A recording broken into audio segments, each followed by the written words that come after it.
Olá, seja muito bem-vindo à Escola Biblicast. Quem vos fala é o professor Roberto Penha. Espero que você aproveite o trecho exposto neste vídeo. Se você quiser ter acesso ao conteúdo completo desta aula, o link vai constar na descrição do vídeo. Aproveite o conteúdo. A hierarquia de estratégias para relativizar a Bíblia. Como assim? Existe um modus operandi de como atacar a Bíblia, como relativizar a Bíblia. Existem ataques, inclusive, em todas as frentes que vou apresentar. Vão ser 5, certo? Essas 5 frentes sofrem ataques constantemente. Só que cada uma delas, elas têm níveis de impacto maiores ou menores. Como assim? É você atacar premissas, é um ataque muito mais forte do que você atacar uma derivação de uma premissa, ou seja, uma afirmação consequente de uma grande verdade estabelecida. E aí você vai entender, porque eu coloquei esse triângulo, né? Essa pirâmide aqui, para que você possa entender que existe uma hierarquia, da base até o topo. Os ataques feitos à base, eles são muito mais perigosos. E os do topo não deixam de ser perigosos, mas são menos em relação ao topo. Em relação à base, desculpa. Então, vamos começar aqui falando um pouquinho sobre cada um deles. 1. Ataque relativo à existência de Deus. Por que as pessoas atacam a existência de Deus? Pois é algo muito simples. Se Deus não existe, qual sentido tem a Bíblia? Qual sentido tem Jesus? Perde total sentido tudo que vai se discutir posteriormente. Então, por isso que ataques à existência de Deus, ou ao próprio Cristo, inclusive, é um ataque à Bíblia Sagrada de forma consequente. Porque se a pessoa consegue, entre aspas, né, vamos dizer assim, provar que Deus não existe, então o que é a Bíblia? Não perde muito do sentido dela. Então, esse é um ataque que é muito utilizado nos nossos dias. O ataque contra a existência de Deus. Por isso que o vídeo que eu informei anteriormente, como indicação, que fala sobre o problema do mal, esse vídeo é exatamente uma das estratégias que as pessoas utilizam para invalidar a Deus, né, como uma possibilidade de existência, tá certo? Então, o segundo elemento que eu queria também apresentar é ataque à inspiração da Bíblia. Vamos supor que a pessoa não consegue eliminar a tese ou a ideia que Deus existe. Ele não conseguiu eliminar essa possibilidade, mas ele pode fazer um ataque quanto à inspiração da Bíblia. Eu queria dizer o seguinte: tudo bem, Deus até existe, mas quem foi que disse que a Bíblia é o livro de Deus? Que a Bíblia é a palavra de Deus? Olha como o nível de sofisticação do ataque ele fica muito maior. E sempre fica extraordinariamente maior. Por quê? Porque está atacando a inspiração da Escritura Sagrada. Então, a inspiração da Bíblia ela pode ser comprometida a depender de narrativas que são construídas. Não é que a Bíblia perde a sua inspiração, mas para algumas pessoas, a depender de como a narrativa é construída, era como se a Bíblia perdesse a inspiração. E esse é um problema. O terceiro tipo de ataque, que é após a inspiração, seria a inerrância da Bíblia. Digamos que a pessoa não conseguiu eliminar a existência de Deus, não conseguiu eliminar a inspiração da Bíblia, ou seja, a Bíblia é um livro de Deus, mas ele faz um ataque que a Bíblia erra, a Bíblia tem problemas, a Bíblia tem erros, e aí podem se levantar inúmeras possibilidades. Por isso que eu recomendo fortemente o vídeo que eu falo sobre a Bíblia é confiável, né? O link vai constar na descrição deste vídeo. Bem, por quê? Quando se fala sobre a Bíblia é confiável, eu trago uma questão muito importante de como a Bíblia foi escrita. Como ela foi passada ao longo dos tempos. Quem escreveu a Bíblia? O conteúdo dela já passou pela prova do tempo? Se provou correto ou não? Então, são levantadas questões e nós temos respostas para essas questões. Então, a terceira modalidade é atacar a Bíblia como? A Bíblia contém erros. A Bíblia tem problemas. E por quê? Se assumir que a Bíblia tem erros e tem problemas, automaticamente, o que vai ocorrer? As pessoas vão poder colocar em xeque partes da Bíblia.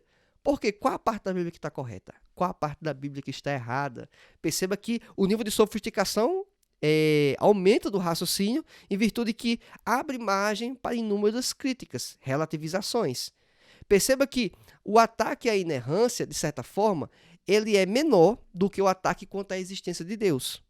Perceba que quando se fala sobre a inerrância, vai dizer que existem erros na Bíblia. Não quer dizer que a Bíblia toda está errada, mas parte dela pelo menos estaria. Então, perceba que esse ataque ele é menos problemático do que o do ataque da existência de Deus, inclusive o da própria inspiração da Bíblia.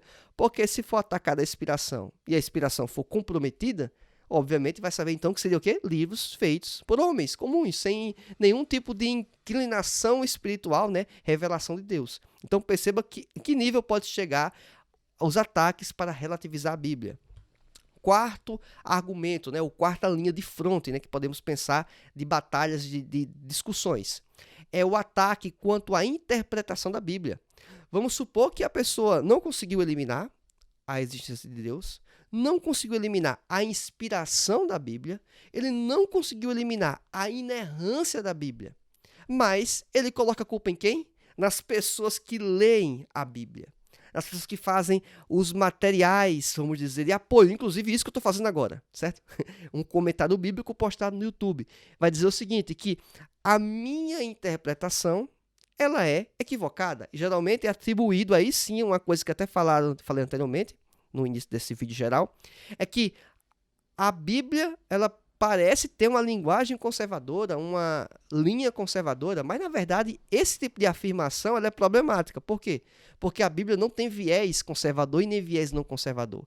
A ideia de atribuir conservadorismo à Bíblia ou não é em virtude do leitor da Bíblia. Pense você pegar as verdades que a Bíblia apresenta quanto ao trato da mulher no Novo Testamento, que Jesus fazia, apresentar isso a um ambiente islâmico dos nossos dias, árabe em geral. Em muitos países, a mulher já era considerada por Jesus muito mais valorizada do que o que acontece no contexto atual para algumas nações mundo afora. Olha que interessante. Isso, para eles, pode ser algo muito progressista. Já para nós, é algo do Ocidente relativamente normal. Alguns até vão dizer que, na verdade, é retrógrado, né? É antigo. É machista, né? Então perceba que é em virtude de quem está lendo, de quem está olhando.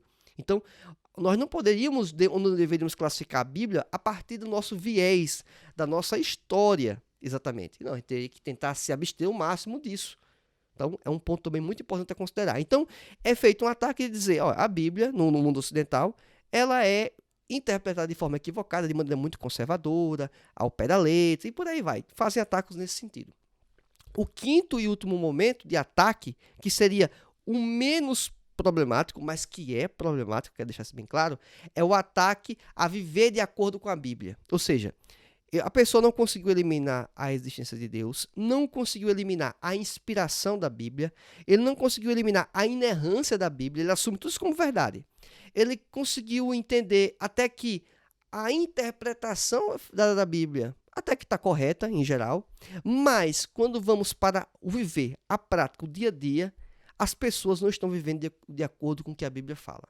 E aí eu já passei por situações particularmente de alguém chegar assim e falar assim, mas você não é uma pessoa que é cristão e faz tal comportamento, né? No sentido que eu estava sendo, digamos, não muito amoroso, né? Não muito, talvez, conivente com algumas coisas. E aí a pessoa foi passar e querer me ensinar como eu deveria viver, já que eu utilizo a Bíblia como manual de regra de fé. Eu não estou querendo dizer que essa pessoa não pode falar, ela pode falar. Inclusive, esse tipo de discussão só ocorre dentro do ambiente em que a cultura é pautada por princípios judaico-cristãos. Por isso que vocês têm liberdade de falar, inclusive, contra a própria palavra de Deus, sem sofrer grandes sanções dentro do ambiente, obviamente, das pessoas aqui, a nossa sociedade. Não estamos falando aqui da discussão e talvez eventual punição espiritual futura. Não estou entrando nessa discussão. Estou falando aqui do nosso convívio como sociedade. Então, essa pessoa, em tese, ela pode falar o que ela estava acreditando, não tem problema. Mas a questão é, por que ela estava pensando daquele jeito e querendo dizer como eu deveria me comportar?